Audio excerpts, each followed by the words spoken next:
اپنے غریبوں پر۔ یہ دو چیلنج تھے نظام خلافت کے لیے۔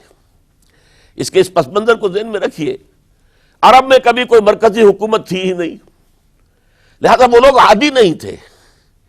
اگر کوئی حکومت پہلے ہوتی تو کوئی ٹیکس ہوتے، پہلے کوئی عادی ہوتے، وہ تو وہاں پر تو کوئی نظام تھا ہی نہیں۔ انہیں زکوٰۃ بہت بھاری لگ رہی تھی، ہم سے یہ لیا جا رہا ہے، ہماری آمدنی کا ایک حصہ، یہ بہت انہیں کھل رہا تھا، شاخ گزر رہا تھا۔ اسی طریقے سے عرب کی صورت یہ تھی کہ پورا ملک تقسیم تھا، قبائلی، اور ہر قبیلے کا سردار گویا کہ اپنے علاقے کا وہ بے تاج بادشاہ تھا۔ جیسے آپ کو معلوم ہے افغانستان میں طالبان کے آنے سے پہلے وار لارڈز مختلف علاقوں کے اندر انہوں نے پھاٹک لگا لیے، اپنے علاقے بنا لیے، ہر ایک اپنی جگہ پر، میں خود یہاں کا مالک ہوں، مختار ہوں۔ اور اب طالبان کے خاتمے کے بعد دوبارہ وہی صورت پیدا ہو گئی، امن و امان ختم ہو چکا ہے، وار لارڈز ہیں، ان کے اپنے علاقے ہیں۔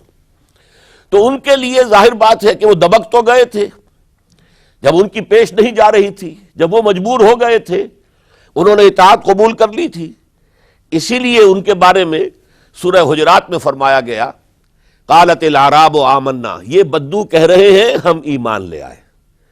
قل، اے نبی ان سے کہہ دیجئے، لم تؤمنوا، تم ایمان نہیں لائے ہو، ولکن قولوا اسلمنا، یوں کہو کہ ہم نے اطاعت قبول کر لی ہے، ہم اسلام لے آئے ہیں۔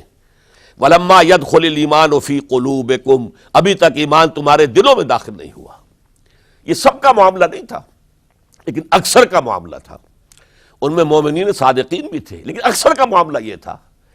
یہی وجہ ہے، دیکھیے جیسے قرآن مجید کی صورت نازل ہوئی تھی تکمیل انقلاب کے بعد، اذا جاء نصر اللہ والفتح ورأیت الناس يدخلون فی دین اللہ افواجا، جب اللہ تعالیٰ کی نصرت اور مدد آ گئی اور فتح حاصل ہو گئی، اور حضور کو اور صحابہ کو جزیرہ نما عرب کے اندر غلبہ حاصل ہو گیا، اب لوگ فوج در فوج آ رہے ہیں، اطاعت قبول کر رہے ہیں، دائرہ اسلام میں داخل ہو رہے ہیں۔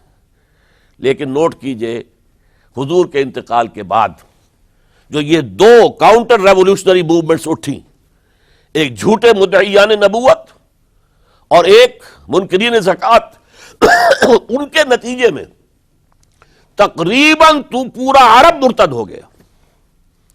یخرجون من دین اللہ افواجا، اب فوج در فوج وہ اللہ کے دین سے نکل گئے، یہاں تک کہ اسلام صرف ملک کے حجاز، تھوڑا سا علاقہ، اس کے بھی بڑے شہروں تک محدود رہ گیا۔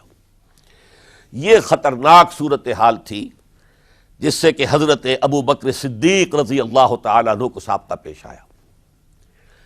وہ اگرچہ ایک بڑے نحیف الجسم، بڑے رقیق القلب انسان تھے، بہت رحیم اور شفیق، حضور کی شخصیت کا عکس کامل تھے۔ جیسے حضور کی سب طبیعت میں نرمی، رقت، شفقت، رحمت، ایسے ہی ان، لیکن جب ذمہ داری کا بوجھ آیا ہے، چیلنج آیا ہے تاریخ کا، اس وقت معلوم ہوا کہ ان کی تو شخصیت آہنی ہے، بڑی قوی، بہت مضبوط، ان کا عزم، ان کی ہمت، ان کا استقلال، ان کا اللہ پر توکل۔ اس موقع پر میں آپ کو بتاتا ہوں، بہت سے لوگوں نے مشورہ دیا تھا کہ مصلحت کا تقاضا ہے کہ کئی محاذ نہ کھولیے بیک وقت، مسلمانوں کے دل پہلے ہی زخمی ہیں حضور کے انتقال کی وجہ سے۔ پھر حضور نے ایک جیش اسامہ تیار کیا تھا، ہم نے چاہا تھا کہ آپ اسے روک دیں، آپ نے کہا نہیں، جو لشکر حضور نے تیار کیا ابو بکر اسے نہیں روکے گا، وہ گیا۔ پھر جو مدعیان نبوت ہوئے وہ تو یقیناً کافر ہو گئے، لہذا ان سے بھی قتال کرنا پڑے گا۔ کم سے کم منکرین زکوٰۃ کے ضمن میں نرمی کیجئے۔ انہوں نے کفر نہیں کیا، کلمہ شہادت پڑھتے ہیں، نماز کا انکار نہیں کیا، زکوٰۃ کا بھی انکار نہیں کیا، یہ کہا کہ ہم آپ کو نہیں دیں گے، اپنی زکوٰۃ جمع کریں گے، اپنے ہی غریبوں میں تقسیم کر دیں گے۔ لیکن حضرت ابو بکر اور یہاں تک کہ حضرت عمر نے مشورہ دیا کہ مصلحت کا تقاضا ہے کہ مانعین زکوٰۃ کے ساتھ نرمی کی جائے۔ حضرت ابو بکر نے فرمایا، عمر تم ایام جاہلیت میں تو بڑے سخت تھے، بڑے مضبوط تھے، بہت طاقتور تھے، خدا کی قسم اگر یہ زکوٰۃ میں حضور کے زمانے میں اونٹ کے ساتھ اونٹ کو باندھنے والی رسی بھی دیتے تھے اور اب اگر یہ کہیں گے کہ اونٹ لے جاؤ رسی نہیں دیں گے تب بھی میں قتال کروں گا، اس لیے کہ ایبدل الدین وانا حی، کیا دین میں ترمیم کر دی جائے گی جبکہ میں زندہ ہوں؟ ابو بکر کے جیتے جی یہ نہیں ہو سکتا۔ لہذا ہم دیکھتے ہیں تاریخ کے اندر، چونکہ صدیقیت بہت اعلیٰ مقام ہے، نبوت کے بعد کا درجہ صدیقین، پھر شہداء، پھر صالحین، اور یہ ہے صدیق اکبر، افضل البشر بعد الانبیاء بالتحقیق ابو بکر صدیق۔ سال 1.5 سال کے اندر دونوں فتنوں کی سرکوبی کر دی گئی، کنسولیڈیٹ ہو گیا انقلاب دوبارہ۔ اس میں ہزاروں صحابہ کرام کی جانیں گئی ہیں۔ ایک جنگ یمامہ مشہور ہے، مسیلمہ کذاب کے خلاف 500 حفاظ اس جنگ میں شہید ہو گئے۔ تشویش ہو گئی کہ اگر حفاظ جو ہے اس طرح شہید ہو گئے تو کہیں قرآن گم نہ ہو جائے، ضائع نہ ہو جائے۔ کتابی شکل میں تو تھا ہی نہیں، وہ تو سینوں میں محفوظ تھا، اس لیے تجویز پیش کی گئی کہ اب اسے کتابی شکل میں، جیسے ایک کتاب 2 جلد کے گتوں کے مابین ہوتی ہے، مابین دفتین مرتب کر دیا جائے۔ تب یہ کام کیا گیا۔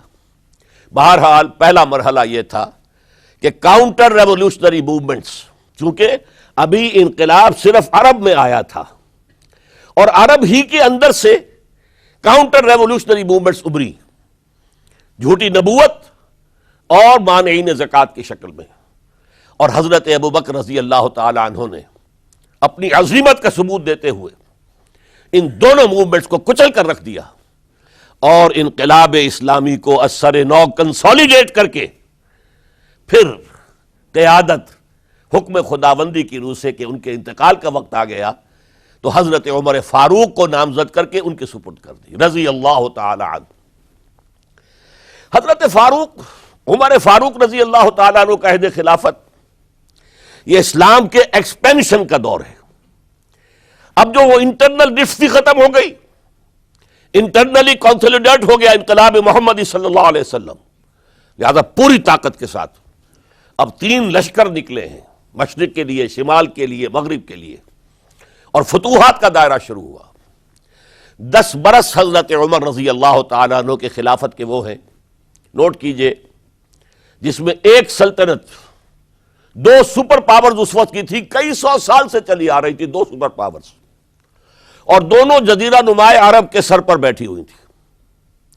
سلطنت ایران، عراق سے ہو کر سلطنت ایران، کہ خسرو کے زمانے سے، ذوالقرنین کے زمانے سے عظیم مملکت تھی، سپر پاور۔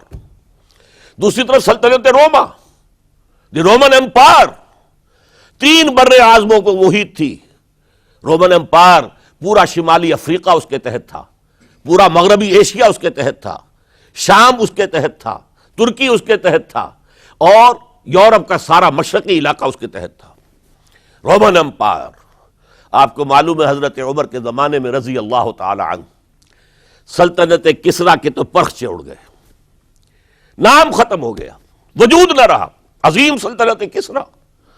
حالانکہ آپ کے علم میں ہوگا ان کا بڑا شاندار ماضی تھا، کہ خسرو اور کیقباد، بڑے بڑے یہ کیانی کہلاتے ہیں، یہ کیاں جو ہے یہ بڑی عظیم ایک سمجھیے کہ خاندان تھا بادشاہوں کا، لیکن یہ کہ وہ پوری سلطنت کسریٰ ختم ہو گئی۔ کیوں؟ اس نے حضور کے نامہ مبارک کو چاک کیا تھا، اور حضور نے فرما دیا تھا صلی اللہ علیہ وسلم، خسرو نے میرا خط نہیں چاک کیا، اپنی سلطنت چاک کر دی، اور واقعتاً سلطنت کسریٰ جو ہے ختم ہو گئے، نام و نشان ختم ہو گیا۔ دوسری طرف سلطنت روما تھی، عیسائیوں کے ساتھ، چونکہ وہ تھی کرسچین، عیسائیوں کے ساتھ حضور کے زمانے میں کوئی براہ راست تصادم نہیں ہوا تھا، سارا تصادم ہوا تھا یا مشرکین عرب سے اور یا یہودیوں سے۔ عیسائی جو ہے عربین پیننسولا میں تھے ہی نہیں، یمن کے علاقے میں کچھ تھے لیکن ان کی کوئی حیثیت نہیں تھی، لہذا کوئی کنفرنٹیشن نہیں ہوئی۔